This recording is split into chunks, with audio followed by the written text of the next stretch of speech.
Here it is the heartbeat of the world. You carry the joy of 1,000 sisters, Sarah. Feel how they dance for you. Okay, so I want to talk about AI, but I also want to talk about the fantasy of the storylines. And obviously, it goes without saying, I do not support the creation of this AI. Even though these series have like 50 episodes, I did not watch that many because I was not trying to give them views. But I do want to talk about in a very serious way why certain kinds of fantasies play out and why we enjoy them so much. And I want to talk about the differences between CNC, consent, non-consent, i.e. what is known as like rapid fantasies, and the misconception that when people engage in enjoying these types of stories, it's an indication that they want to actually carry out a real, kind of censoring my language a little bit here for YouTube. I don't have fantasies. I don't have that, but a lot of women do. So many women do. It's not a fantasy because you're not fantasizing about actually being because that's not consensual. You want consensual, it's called CNC, consensual non-consent. That's what it's called. Okay, I just want to pause here and just say my credentials. My name is Brittany. You can call me Bird. I have been in the community since I was 21. I'm 37. CNC does come from underground communities. Consent non-consent is an amazing framework. It is just an exploration of fantasy, which is why I want to talk about it today. And I also want to relate it to something that I think a lot of men can relate to, because I am a person who experiences like a gender fluidity, who was, quote, raised as a boy by her father, and also love anime. And I think anime is the equivalent to women's, quote, women's fantasy books, because I do think that rap fantasies are very similar to watching an anime where you're watching a person power up and feel powerful and get into fights, and you fantasize about being a Super Saiyan, you fantasize about being Gojo, you fantasize about being powerful. Since my student's watching, I think I'll show off a little. And I think it's obvious that the part in which the men, generally, and we're generalizing on a binary here, are experiencing that fantasy of being all powerful, they're also probably not fantasizing about all the times that the people get their shit rocked. I knew you'd be the strongest opponent I ever faced, but I still didn't think it'd be over this quickly. It took only seconds. Beerus tore through Vegeta's strength. Oh, brother. And I think about Vegeta in this regard. We love Vegeta. He's a great character arc. But when we fantasize about being Vegeta, we're probably not fantasizing about being a genocidal maniac. This planet has a serious bug problem. At last, we can be together forever. Nothing like a little fireworks when you say goodbye. We're probably not fantasizing about all the times he literally lost a fight. And I think that's very similar to the people who can't quite understand the difference between CNC and actual. There is a difference between reading a fantasy because you want to be somebody that can protect people or feel strong, feel invincible, and reading a story because you seek power. And I think that there's something about the way that we seek power and the reason why we seek power. So there is something to be said about healthy fantasy engagement and unhealthy fantasy engagement. And that's what I really want to explore today, because I do think there's such a distinction and the world is so unhealthy that I think all of us just struggle to have a healthy balance. And it's similar to drugs. Like, there's a healthy way to do drugs and there's an unhealthy way to do drugs. You kind of have to know the difference to actually see the joy in doing drugs. I say this as a person who's done a lot of drugs. I also want to say that I've always been pretty safe about the way that I've done drugs, because I think there's a way to do that. So same thing with this, with fantasy, with engaging in alternative lifestyles, with engaging in reading fantasy. Not every person who plays violent video games becomes a violent person. Sometimes you're just engaging in some sort of play. And so we need to separate the differences between the play we're doing and the reality and how we treat people. Are you gonna make love to me now? Two things. I don't make love. I fuck hard. When I originally came across this particular AI story, and then another one that I'm going to feature as our main topic, I started to recognize and realize, like, oh, there's a reason why this story clicks with people. And even more than that, there's a reason why as a younger person, I would have eaten this stuff up, because it would have hit something deep in my brain that I needed, which was to be desired. Now, before we completely pivot to AI, just a reminder, like this TikTok says, AI could never replace this. Are you gay or straight? I don't know. Just because I enjoy having sex with you doesn't make me a lesbian. So this is the series that originally came across my feed, and initially when I saw it, I was like, get off my timeline. Then it kept coming up and I watched a little bit and I realized, like, oh, this is the kind of fantasy that I would have really liked as a younger person. And honestly, some part of my brain even likes now, which is just the experience of being desired in a very particular way. So just for context, here's the first glimpse of the first episode. Very eye-catching. Wow, just right away. This is called Deeper Down. Like I said, it's 50 episodes of a series. I watched like 8 of them just to get the grasp of the series. So I went to the beginning, I went to the middle, and I went to the end just to understand the plot of the story. And it's actually a pretty wholesome story, but it is made with generative AI, so therefore we do not support. Like something inside me is rotting, ripe. So basically she lives in an underground water kingdom and everyone kind of thinks she's lame, but only because she's kind of like slutty and she glows for more than one person, and the glow is the indication of like. And so there's a lot of like slut shaming elements, a lot of like seeking freedom elements. And so basically we made a young girl who's eager for something, eager to be seen and touched, eager to glow for the right person. So basically they make fun of her because just everyone and their mom can turn them on. And I think in this society, because I didn't watch all 50 episodes, basically you're not supposed to be promiscuous. You're supposed to only glow for the right person, but she glows for basically anybody. Again? God, Coral, you're like a fruit fly, can't stop leaking. Okay, rude. Okay, so you get the message. Stop thinking about him. Who is the him, you might be asking? So apparently between the first, second, whatever episode to this 4th episode, there is a mysterious person in the distance who has piqued her interest, who does not live in the town of pure white people. He's of the deep sea world. I can feel you. Tell me your name. Coral. Coral.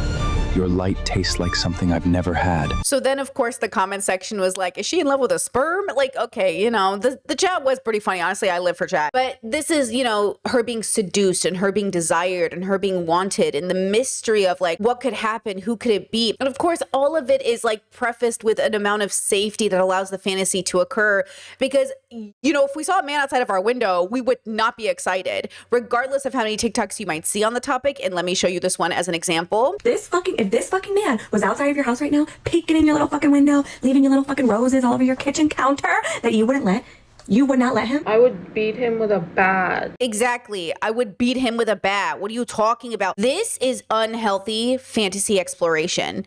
You can't sit here and make TikToks about like, are you saying if this man was outside of your window, you wouldn't let him? That is dangerous. That is actually fucking unsafe. No, if a man is outside of our window, we don't let him. Now, I think this is where the unhealthy gets played into this conversation, where it ends up, you know, causing the issue between no one should ever do CNC and no one knows how to do it safely. But I feel like once again, it's like just because you can't do it safely. Now, I will say it takes a lot of deconstruction, a lot of decentering men, a lot of like deconstructing the patriarchy to really come to a safe way of playing with fantasy that maybe even plays into the patriarchy. So be very careful there. But generally, especially if you're attracted to men, having the fantasy of being desired is fine as long as the desire plus fantasy doesn't actually interact with your real life, like saying you'll let a man outside of your window come into the house. Like, come on now. Super unsafe message to send. You're lighting up before I even touch you. I haven't touched you once, Coral.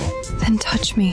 Imagine what happens when I do. Okay, so obviously we've got very conventional looking people. You know what he looks like. He looks like that fuck boy who's going to ruin your weekend, but also I think what's interesting here is this idea that desire to be desired. You know, when I was little, I would read books. I've read thousands of books, and many of them were nonfiction and educational, but a big portion of them were also romantic or the fantasy of being desired.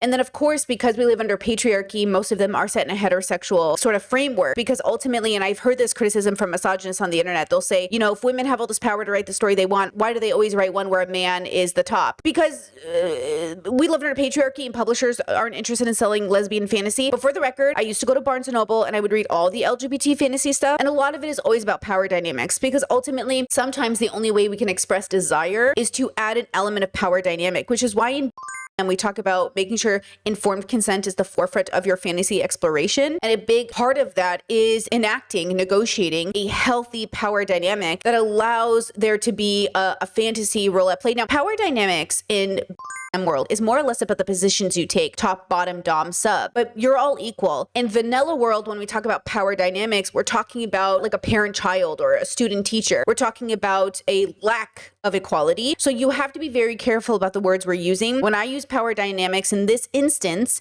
we're talking about a fantasy of power exchange. I'm the bottom and you're the top, or I'm the top and you're the bottom, and there's a role we're about to fulfill. I'm a dominant. What does that mean? It means I want you to willingly surrender yourself to me. Why would I do that? Please me. Respectfully decline. Versus, okay, just again, this is so important, and this is why I say there's a healthy fantasy and an unhealthy fantasy. The unhealthy fantasy brings it into real life. I have known some of the most lifelong in my life who have the most hardcore power dynamic relationships, and even they will tell you there's no such thing as 24-hour because some of us have jobs, lives, school, kids, responsibilities. Fuck have you been? I told you to come straight here.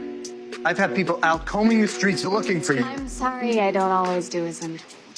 He just doesn't shut up. Like, it's a fun fantasy, like, oh my god, I'm a submissive 24/7, but like, we have real life to worry about. Fascist takeover is right around the corner. Like, everybody got to put their fantasies on hold for a second, even if it's just for one day a week. So this narrative about there being a 24-hour submissive, sure, in your heart of hearts, your spiritual practice, I hear you girlies, wear your collar every day, but the reality is like, real life is going on. I need you to lock in. The healthy versus unhealthy, right? You can't just come back tomorrow and the night after. I want to see how bright you get when you're desperate. Ooh, he's teasing her. He's like, I want to see how desperate you get. That is also a part of the fantasy, right? I want you so eager to want me. I want you so, and I think what happens is in the fantasy world, great. In the real world where it's unhealthy, you can't tease people like this. You can't actually, without their informed consent, do this to people. That's why you have to consent before you even really start engaging in heavy sexual dynamics, because people got to be on the same page. The fantasy here is that it's a mystery. She doesn't know. But also, guys, lock in. The secondary fantasy to this even being possible is she knows he's not a bad person. So like, he's not gonna hurt her. You don't know that when a guy is standing outside your window, which is why we don't fulfill that fantasy in real life. Okay, we already tried that in 80s films where boys stood out your window with a boombox. We decided no thank you, because again, this is the fantasy. The reality is now I just have a guy standing outside my window. And listen, if you've dated a guy in the past, which I have, who showed up to your mom and dad's house to make an effort, I'm just gonna tell you this right now, it's not safe for anybody. Nobody feels good about it. Please stop doing that. If we're broken up, we're broken up. Do not show up to my house. Do not show up to my parents' house. But I think that Hollywood fantasy has convinced us that like life is like a television show. And so we have to be very careful about the ways that we mimic art in our real life. And look, as an autistic girly, did I absolutely learn so much about myself through fantasy? 1000%. But eventually you sort of have to find the balance between like what is safe to transfer over to real life and what was meant to stay in the book. Do not watch 50 Shades of Grey if you are into criminology, Criminal Minds, Blue Bloods, if you're just an aware bad bitch, okay, and know your self-worth. Because I watched the whole freaking franchise of 50 Shades of Grey yesterday for the first time ever in my life. This woman getting tied up with red fucking cords and like she's like flipped and everything, I don't even know. And I'm like, okay, this is intense, right? So this, I'm in the back of my head, this movie is gonna be about a freaked out couple who get freaky and whatnot. Why is this movie about a motherfucker who's literally a psychopath, wants to murder women, and you can't tell me otherwise? Like, he was getting enjoyment off of hurting the girl that he loved, and I feel like these movies were just low-key normalizing his behaviors, and I now I wonder in the back of my head, I'm like, bro, imagine how many fucking Christian motherfuckers like that exist. What I'm thinking about, and then everybody else is just like, oh my god, they just love each other so much, he's so complicated. Baby, he gets enjoyment off of hurting women. So for context, when I was younger, I was into the Anita Blake series, and there is a book series, yes, okay, and then there was a Marvel series that they did, and both are good in different ways, but you can see the imagery is very specific, okay, and it's about vampires and werewolves and eventually way too many orgies to count, okay? And at first, the story is really, really good. It's a lot of fun. Anita's a very specific kind of character. You hate her, you love her. But the characters are interesting and there's depth to it. And, you know, I want to know so much more. It's also got elements of BDSM and polyamory because the author, Laura K. Hamilton herself, is a person as far as I last checked in, though it's been years since I've read the series. So there was a lot of overlap between my real life, what was happening in these books. Though I will say, I actually started reading this series in high school, so I didn't even really know was real until I was 21, and I met a friend's mother who was in the scene, and I was like, can you take me? And then she took me, and then it was over. You know what I mean? And she was a female dom, which was pretty cool because that, you know, that's not as common, or wasn't at the time, but now it's much more common. Anyways, with all of this said, there came a point in Anita's series, in the Anita Blake series, though I love the Mary Gentry series too, which is her secondary series, I stopped reading the books because eventually there was just like too much sex. And that is crazy coming from somebody like me who's allosexual, who likes sex, likes fantasy, loves that I keep a vibrator on the side of my bed, you know what I mean? Eventually, even I was like, okay, no more. I need to know the plot of this story. Like, did the murder? You know, because Anita works for, she's basically a necromancer, and she like raises people from the dead and has all these interesting powers and is a very interesting layered character. But eventually it just became like too sad. And I was like, I can't believe I'm saying this, but no more sex. And I think that that is the line in which fantasy, even in the confines of fantasy can be too much. And that's so interesting about maybe growing older or maybe having different interests is eventually, you know, when you're young, you're just like so horny and so interested in things and exploration. Everything is new. If this relates to you, maybe you don't relate to that, but that's what it was like for me. And then you have enough sex and you kind of read enough books and you kind of do enough things that eventually you're like, okay, I'm good. Like, I get it. You know, kind of like drugs. I did a lot more drugs when I was younger than I have done in the last 7 years. You know what I mean? I get it. But again, with that said, I think that this is always okay to explore in fantasy. And it's also okay to say that I think I'm done with this era of my life for now, but maybe I'll come back later. And that's also okay too, because I think at 37, the thing that I always remember is at 21, when I was at the dungeons, there were 80-year-olds getting it on together. And so you never know where I'm going to be at 80, but at 37, I like a fantasy. I like the desire of fantasy, but I think sometimes it can feel like a little silly unless you're really, really in the mood. If you were mine, you wouldn't be able to sit down for a week. What? Hello? Because eventually, especially with the work that I do, you end up seeing it online, on the internet. People not understanding what real consent looks like. People mistaking bluntness for informed consent. And so what we're doing is, again, like we've always done forever, is we've muddled the lines between fantasy and real life, healthy fantasy and unhealthy fantasy. And I just always want to encourage you to be safe, sane, and consensual. One of the other sayings from BDSM, much like consent, non-consent, safe, sane, and consensual. Making sure that everybody's on the same page, making sure that it is consensual, and making sure that you can consent to this action, because that is the distinguishing factor between assault, non-consent, that we want to make sure that we're avoiding. We don't want to hurt people. And I think we forget that if the fantasy involves masochism or something like this, that we think it's hurting people versus adding pain to heighten sex. Because for some of us, pain heightens. Not all pain, certain kinds of pain. For some people, they actually hear that as you want to get hurt, which is not the same thing. And I do think sometimes this is why underground communities stay underground, because at least if we're in small communities, we can communicate, translate informed consent, ask for STI testing, make sure everybody's on the same page, you know, make sure we do some sort of a negotiation. But when it gets big and it goes mainstream and now everybody's talking about it, now we've lost the ability to control the safety measure put in place by our communities to keep people safe. Cash in on the 50 Shades frenzy. Do you like it when he's rough? Wow! Women are going nuts for that. Women are going crazy. Until recently, she was just Erica, a 40-something wife and mother of 2 teenage boys who worked at the BBC in London. And this happened with 50 Shades of Grey. When 50 Shades of Grey rose to prominence, I was dating a girl at the time. She was my top and she was somebody else's bottom. And I remember my bestie being like, oh my God, Brittany, is this what you and your girlfriend do? And I was like reading the books and I was like, no, this is horrible. This is abuse. This is like, oh my God, no, Christian Grey sucks. This morning I finished reading 50 Shades of Grey, which is the book that is circulating the web. And Christian, I didn't really like at all, to be perfectly honest, care for him. I didn't think he was very interesting or sexy or attractive in any way, shape, or form. But he was also 29 and a billionaire and didn't really have any foundation other than I'm hot and I smile sexy. So with that said, I liked Anastasia, whatever, because she had a backbone, she had a personality and goals, and I liked that about her. I thought that was very appealing. There's no way a dominant would ever act the way Christian Grey does, so I find that really nauseating, to be perfectly honest. The contents is for adults, but if you don't know anything about the BDSM community, it's kind of too black and white and a little confusing, and if you know too much about the community, you're almost offended because it's nothing like the community. And I remember BDSM community protesting and being so upset about Christian Grey, but that's because the vanillas got a hold of the BDSM fantasy and started to gray the areas between the fantasy and the reality. The London premiere of the raunchy movie 50 Shades of Grey was marred by protest groups campaigning against domestic violence on Thursday night, armed with placards, balloons, T-shirts, and a large banner to protest against the film's portrayal of a relationship, while the stars, Dakota Johnson and Jamie Dornan, walked the gray carpet.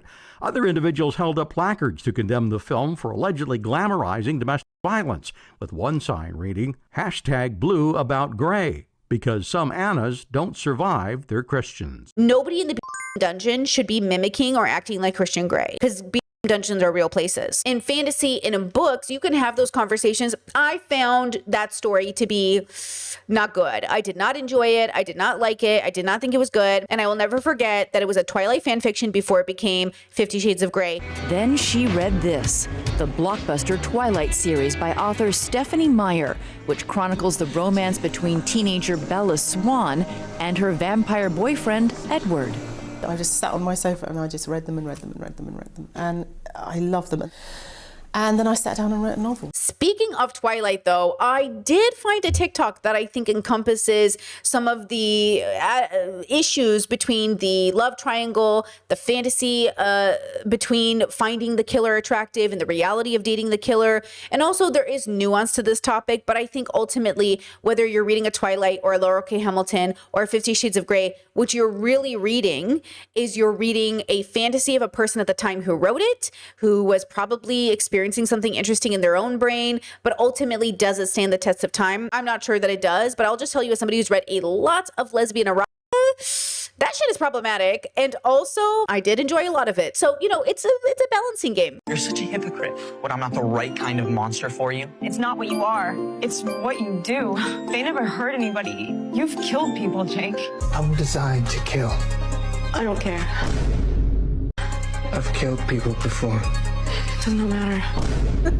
Okay, wait. In Bella's defense, Edward killed one person a billion years ago who I think was sick at the time, if I remember. And Jacob recently killed vampires, who she considers people. So in Bella's defense, I kind of see the logic, but also I couldn't stop watching this TikTok. It was so funny. You smell different, not your usual scent, like cold water. Okay. So there's 3 guys in this story. I don't know what to call them, like the people from her town. So this is the guy from her town who's like the nice guy and like the golden retriever or whatever. And then there's 2 other guys. So you've met one of the other guys. You're going to meet another guy. So there's 3 guys and her. But this is the guy in her town who like loves her for her. And he notices that she's glowing different and smells different. And, you know, starts to realize like, have you been, you know, and I don't know if they're technically cheating or if that's a thing, because as far as I know, she's technically single. But like I said, I didn't watch all 50 parts. I just swam too far out last night. Couldn't sleep. Be careful out there. The boundary exists for a reason. First lie. First secret. Okay, so I want you to start picking up on the elements of the story, because the comment section of these videos started to realize like, oh, is this a story about addiction? Because you think it's just a story about a fantasy of being wanted, but it also begins to become a story about losing yourself to the addiction, losing yourself to the fantasy. And the losing yourself part is what stood out to me as so important, because that is really the balance between the fantasy and the reality. It's kind of like when you watch these misogynists, or Clavicular as an example, like lose himself to this obsession, this like autistic hyper focus of like looks maxing. It's like, okay, but who are you really? Like, who's the real you? I thought about it a lot last night. I was just like laying in my bed, looking at the ceiling, like, fuck, dude, fuck these bitches. You know, these bitches just want my money. So I'm gonna have to think about that more. You know, and I think sometimes because of social media, we like lose ourselves to the fantasy of like, if I'm just this perfect person, if I just look this way, if I just have this partner, if I just have this money, if I just have this life. Are you only with me for money? Don't even try and say some dumb shit like that on this stream right now. Oh, don't. Huh? I think you are. Okay, say that. You could find a new boyfriend. Instead of recognizing that we need to live in the most present, which is why in my work we try to do philosophy through pop culture. I am autistic and have a special interest in philosophy. But when I see this show, I start to see the philosophical elements. I start to see the philosophical question of Who am I? Am I what I desire or who I'm desired by? Or am I more than just desire? And especially in the world as it is now, it is very important that we remember we are more than our desirability, especially when it comes to sex. We are so much more. Your relationship is so much more than sex. And yet, being desired is a very normal and very reasonable thing to want, regardless if you're asexual or demi or all the different variations of being. You want to be desired for who you are as a person, not your body and not what organ you can give your partner, but like who you are as a person. I live in both worlds. Unlike your midnight boyfriend who hides in the... Okay, so this is the other guy. And, you know, they got the Loki looks, you know, the Loki versus Thor kind of aesthetic. So there's an octopus, there's like a shark, I don't know what he is, and then there's the boy who lives in her town. And hey, just a reminder, I don't script my content, so thank you for being here. I just record and then I edit and post. So if you're watching this video, this is a commentary video in which your girl just shows up and talks and then edits it and post. So thank you for being here. Like the video and hype it up if you can. Let's get back to this AI slop. Who are you? How do you know about... I can smell Angler's frequency on you from a mile away. Darling, his scent is all over you like cheap perfume. That's none of your business. Oh, duh, he's an anglerfish because he's got the little glow. I called him a shark. Of course he's an anglerfish. That makes so much sense. Which, by the way, in real life, I think those are really tiny fish. So it's kind of funny, but of course he's an anglerfish, of course. His lure lights up for any warm body that swims close enough. And you're different? I'm different because I read. Each sucker has 10,000 receptors. I don't just make you glow. So now they're like competing. First of all, his accent changing in middle of the AI is so funny to me. So now they're in competition for who can make her orgasm the most. But notice that he's talking down on Angler like, oh, he will light up for whoever walks by. And she's like, oh, and you're different, as if she's different. And then what does he have to offer her? More orgasm. What? That's not my color. Interesting. You made me change color. That's never happened before. Okay, there's an exciting part of this. First of all, the hit. The hit always feels good. But secondary to this, it's the what is going to happen. I can't tell you how many scenes I've been in or how many like interesting like sexual dynamics I've been in where like half the thrill is just like, oh, what's going to happen? Of course, we had safe words. Of course, we had phone calls, you know, for friends and people were on standby. Of course, we had things in place to keep us safe, you know, STI testing, condoms, so on. Really, the thrill was like, what could happen? Even if nothing sexual happened. I don't know how to explain to you that most of the BDSM I've ever done in my life did not involve an orgasm, which might be very confusing for the world, especially as we're talking about it. I think like over 70%, if not 80% of the scenes I ever did with people generally didn't involve orgasm or sex or any of that stuff. A lot of what is possible in a human brain comes from just like the thrill of a text message, the thrill of a hand gliding down your shoulder. Like a hand touching your shoulder is not sex, but it could feel like it. And I think that that comes from the desirability aspect. Like the desirability is so strong that even a look from somebody could make you feel like a particular way, more ways than even somebody having you, regardless of their gender, right? So something to keep in mind as we talk about this. Two different kinds of hunger, and I want both. Come find me when you want more than one frequency. Okay, we get it. Okay, so she starts to create a roster of people who give her different types of sexual satisfaction. This is actually a criticism I've often had of a lot of the poly communities that I've engaged with, which love poly, love that for you. I'm a big fan. The thing that I think is the wrong way to think of poly, instead of thinking of it as many loves, I think people forget that polyamory isn't a thing to fill a void that's missing. And so I do think a lot of people engage in, just like with monogamy, very superficial, casual relationships in which like this person is an object to you fulfilling a fantasy rather than a person you're connecting with as a consciousness, which is basically where the story ends up going. The story ends up going into a place of when am I ever going to be more than an orgasm? You're not here. Your body's here, but you're... Don't talk. Just do what you do. Give me everything! She's going deeper into the addiction. And now she, yes, has a relationship with this jellyfish, whose voice also does change from male to female or from softer to deeper. So just like keep that in mind. She's now so in her like chaos, her addiction, that she can't even see herself anymore. I need more. Why isn't it enough? Why doesn't it feel like last time? This is so relatable to this idea again of chasing a high, chasing a thrill, chasing adrenaline. Trust me, I've jumped out of airplanes. I've done BDSM. I've done so many things. I've done drugs. I've done all these types of things in very safe and thoughtful ways, of course, because again, we always want to be safe. And eventually you realize what you're looking for the whole time is you. So now you can have BDSM as you. You can have jumping out of an airplane as you. You can do drugs as you, not the person you're looking for, not the person you're escaping. Eventually you're not having to escape, you're having sex to connect. And I think that that's what we're looking for in the world is when you're unhealthy, you're usually running away from something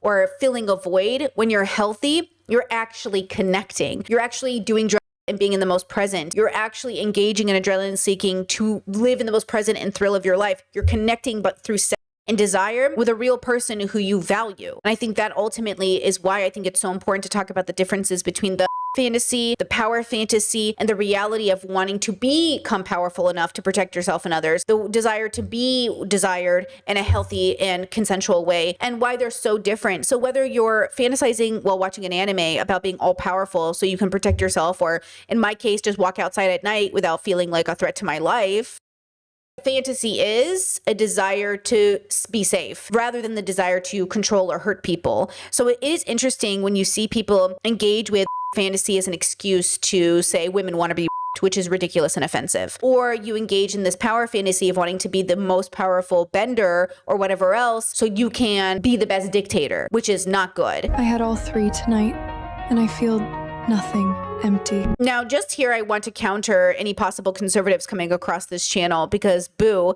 And I want to say that a conservative might say, see, all casual sex is bad. No, casual sex to me just means sex outside of a foundationed relationship. It could be your friends. It could be somebody you know in the community. Casual sex to me means consensual. STI testing has occurred. Everybody's safe. There's informed consent. And we're engaging in sexual activity because we want to take it there as people who know each other. That's not the problem. The problem isn't that she's having casual sex. The problem is she's having sex with people she doesn't know, doesn't even know if she likes them, has no idea why she's there. She's chasing a high. The dilemma isn't the sex. The dilemma is why the sex. Okay, just like with everything else in your life, including food, finances, where you live, how you dress. Like we talk about deconstruction all the time, but I don't think people know what that means. You need to literally pull things apart and understand the details of. You need to literally ask yourself, why am I doing this thing? Instead of just like, that's how people are. That's just what people do. Every time I talk on this channel about age gap relationships and why they're not healthy, especially if the younger person is much younger, there's always men in my comments like, I'm 45 and I date 19-year-olds. What's wrong with that? It's natural. Girlies, everything is natural. Girlies, you're an animal on a planet. We're biological creatures. Everything you do is literally natural. I'm asking you, do you want to have a deeper relationship with your biological experience? Then you have to introspect. You have to extrospect. See, she's losing herself. About him. Why is it?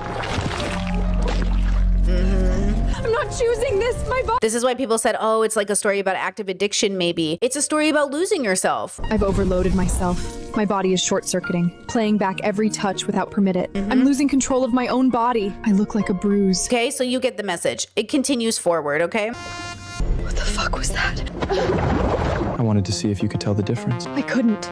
For 3 seconds, I thought it was him. You can copy him? I can be anyone you've ever felt. Okay, first of all, the accent changing, hilarious. 2, so you know how she glows and the light represents the person that she was with, or the smell or the scent? He can mimic that. And she's basically having the realization, this is the time in the story in which they have the realization that maybe I don't want that. Like maybe I don't want to think it's somebody else. Like maybe I want to think it's you.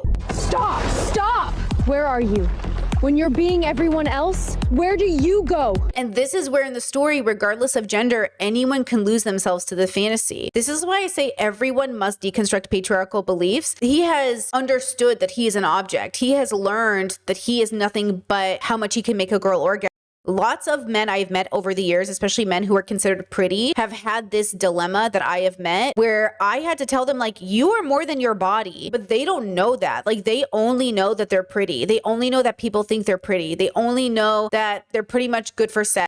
And it's very interesting when that is an experience you can have because, you know, it talks about gender binary and it makes us realize that really is a spectrum of experience, but that there are boys and men, you know, who are targets because of how pretty they are. And I think this plays right into that. But I think this is where we start humanizing each other and realizing that, yeah, you're more than a body to me, you know, and I don't mean it in that conservative way. I mean it in a real way because conservatives objectify too. Conservatives will say you're more than just a object, but then use you as an incubator. They'll literally use you as a baby farm. So I don't want to hear, they will literally send your children to war. So I don't want to hear conservatives talk about objectification. They're like professional objectifiers. I'm seriously talking about a feminist, deconstructed, progressive lens in which we remind ourselves like you are so much more than just the fantasy you give people, the fantasy you play in people's lives. You're a real person and you deserve to be seen for that person. People come to me because I can be what they want. If I'm just me, why would anyone stay? We're the same.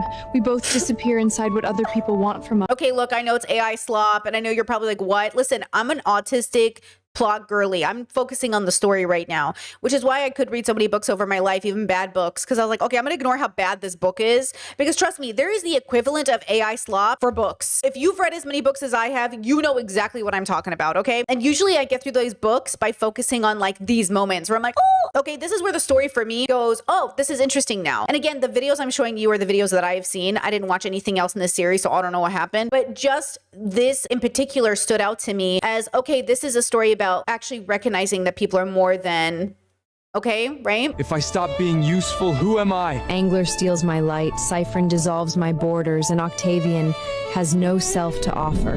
What does that make all of us? How much of this body is still mine? Oof, how much of this body is still mine? This can relate to so many people in so many ways because we're so judged by the vessels we have, because we are so scrutinized for the way that we show up in the world. I mean, it really becomes apparent that this thing plays so much of a role in our life. Even as a YouTuber, like I'm more than aware that certain people won't click on my videos because of how I look, or they will click on my videos because of how I look, or maybe they don't like the sound of my voice, or they'll say like, oh, I wish you looked different. I've gotten so much feedback about the way I've looked my whole life that it is one of those things where I recognize, and we know that pretty privilege is a thing. We know that all people experience some level of objectification when it comes to their body, which is why we understand how disability intersects with how the world treats you because of your body being able to quote do something or not do something. And so again, if we're really deconstructing, if we're really introspecting, if we're really having these deep conversations, then I think stories like this, not that I'm recommending you watch it, but if you're going to watch it, I want you to think about it as something deeper. Again, you need to understand as the adult in the room the difference between a fantasy and a reality. Because if you don't, you will live your life like it's a fantasy and wonder why you're never joyful. You will wonder why your life is always in chaos. It's because you're chasing a book or a movie or a video game and you're chasing the fantasy of it instead of living in your most best grounded life. And I did this when I was younger. I would read a book, watch a movie, and try to make my life like that movie. I would watch Sex and the City and be like, I'm gonna be Samantha. And then you kind of realize like, I'm not Samantha, I'm Brittany, and I get to be who I am. And I don't need to be Samantha. It's okay to say, I like this framework. It's okay to say, oh, I'm inspired by this person. It's okay to say, oh, I kind of like this. But at the end of the day, like, you are not these characters. You are not these people. You are you. And just a reminder, since we just talked about Sex and the City, being a desperate woman on a TV show is not just for AI, it's also for the classics. Get it while it's hot. Bonjour. Voilà le French hat. Voilà le French pie.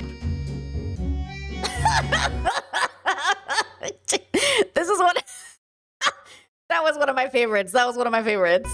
Well, laugh. It's a joke. Oh, classic Carrie. Okay, so we continue forward with episode 38.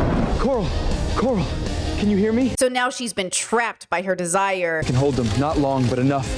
12 roots connected. I need to sever each one. She'll feel every... Now, you might see the story as men saving her, but I actually think she saved them because she taught them that they are more than just their bodies. And so in turn, they return the favor by saving her from her own demise.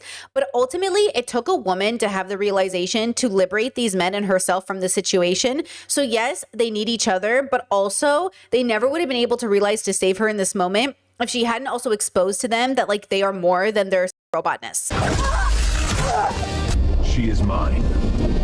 She came to me twice, willingly. This is the coercion. So the jellyfish says she came to me twice willingly. She's an active addict and you took advantage of her. Jellyfish, that is not consensual. That is not safe, sane, consensual. That is not informed consent. You can't say she came to me willingly twice. She's literally an addict. This is why we don't enable, because what are you doing? This is why I'm saying absolutely not. Her body is 70% mine. Tell them the truth. Tell them you chose this. I chose it.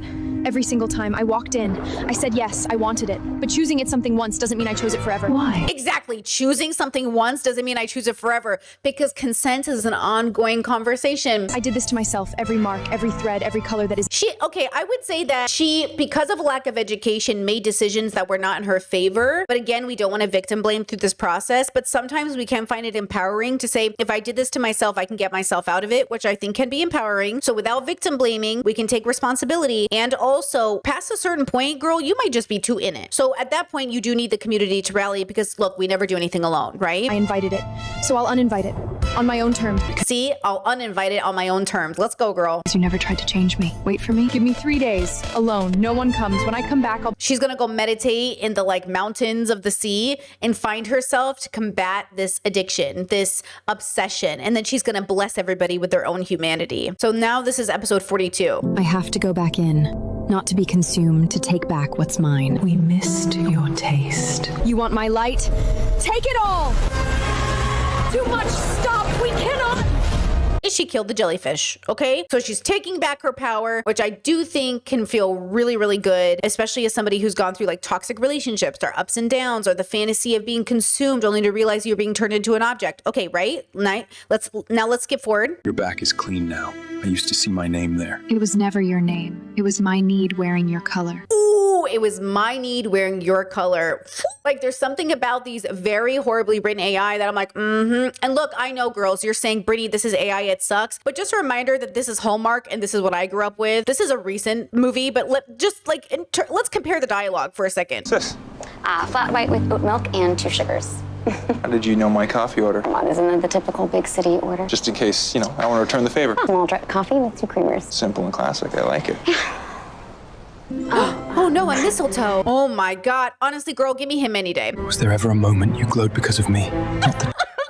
Everybody wants to be desired. Everybody wants to be loved. Any gender of person, even boys, young men, deserve to be seen for who they are. And at the same time, until these men stop upholding patriarchy in such a particular way, they're always going to be seen as participants in a system that's here to objectify all of us. This won't feed you forever, but it'll keep you alive until you learn to make your own light. You're the only one who ever gave me something instead of taking. This is an autistic girly experience, right? Where you're nice to a guy one time and he thinks like you're the love of his life. I will just say be cautious about wanting to save people and be cautious about wanting to see what they need and giving it to them, because you will lose yourself to that friendship relationship. I don't know how many times in my life I've done this where I have such a special interest in people that if I see a person need something, I'm like, here, I see you need this, here you go. But it always ends up turning into like, Brittany must like me. Brittany must want more. Maybe I should pursue Brittany instead of just like, oh, Brittany was so nice and a community member. And so, hold balance there. You see a need, fill a need, but be careful about whose needs you're filling, because they might misunderstand that as something more. And I think that is cultural. It's also because of fantasies like this, where if this is the first person who's ever seen me in any capacity, even the tiniest bit, and they make me feel special, then this must mean something special is happening. And instead of that something special being a community member helping a community member, they associate it with romance, because we're so raised by patriarchy. We're so conditioned by romantic relationships being the only and the most priority relationship, that we assume it must mean romance or sex or something else. Again, it's not about sex not being an option. It's about the idea that it doesn't always have to be. My kindness towards you is without strings. I don't need anything from you. I'm just doing it because it's the right thing to do and you deserve it. I am no one's light source. I am no one's fruit to be tasted. Thank you for teaching me what I'm capable of, but I don't live here anymore. I used to shrink every time she looked at me. Now she's the one who looks away. She found herself. She learned who she was. She embraced herself. Like, this is ultimately a very feministy story, which is to say, like, love the boys, cutie patooties, really. But ultimately, she is her own person and she gets to pick and choose who she builds a life with. So now we're at the point, right, where we understand, I hope you understand what I'm trying to say, that there is a distinct difference between a healthy fantasy and an unhealthy fantasy. That at some points in your life, the obsession with orgasm and orgies is so great, but at certain times there's also like, okay, can we get to real life, please? It's a balance about being a responsible adult in your community and letting yourself go to a fantasy. This is why in we call them scenes, a specified amount of time from beginning to end in which nothing is existing outside of this space. We go to specific dungeon spaces to make sure that we can turn off our brain from work and all these responsibilities. And then ultimately, when we leave the dungeon, we have responsibilities. Ultimately, when you leave the club, you have responsibilities. Ultimately, when you close the book, you have responsibilities. And so again, love your fantasy, engage with your fantasy, play your video games, but then remember, fantasy and the fun, it has to live in its own space. So then you can balance it with the reality that we are facing a fascist takeover and horrible things are happening and people are dying and our community needs us. Our community needs us to lock in. I want you to remember that you being desired, you wanting to be desired is absolutely healthy and normal. And you can be desired outside of sexuality, outside of sex. objects. And you can say, I'd like to be desired for who I am as a person. And I think that's beautiful. So it's okay to be desired in all these ways. Just make sure that it's healthy. So this is why I always go back to philosophy, because I think philosophy has some of the tools to give us to liberate ourselves as people, to unlearn all of the ways we have been taught to shrink ourselves, and to remember that at the end of the day, like, you are you, and that is so important and so unique. And though you're not special in the big grand universe, you are the only you, and you cannot be replaced. And you deserve to exist in the world not as an object, but as the very much you that you are.